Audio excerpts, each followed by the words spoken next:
দর্শক আসসালামু আলাইকুম। আমরা অবস্থান করছি ত্রিমোহনী নতুন বাজার মুক্তাগাছা গরুর হাটে।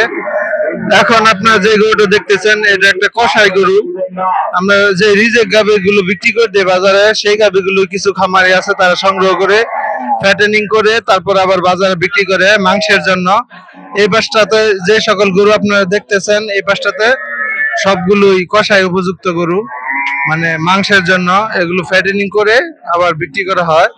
এই দেখেন এই পাশটাতে এই যে এগুলো সব ফ্যাটেনিং এর জন্য, মানে মাংসের জন্য ফ্যাটেনিং করে রিজেক্ট যে গাভীগুলো আছে সেগুলো সংগ্রহ করে মাংসের জন্য মোটা তাজা করে আবার বাজারে এনে বিক্রি করা হয় মাংসের দরে। এটা একটা খুবই মানে উপযুক্ত লাভবান একটা প্রফিট আসে। আপনারা এটা করতে পারেন, বাজার থেকে যে সকল রিজেক্ট গাভীগুলো আছে আপনারা সেগুলো সংগ্রহ করে আবার ফ্যাটেনিং করে বাজারে সেল করতে পারবেন। এতে আপনাদের ভালো পরিমাণে প্রফিট আসবে। এই ফ্রিজিয়ান গাভীগুলো খুবই ভালো গ্রোথ আসে, অনেক তাড়াতাড়ি অল্প খরচে অনেক বেশি মোটা তাজা হয়।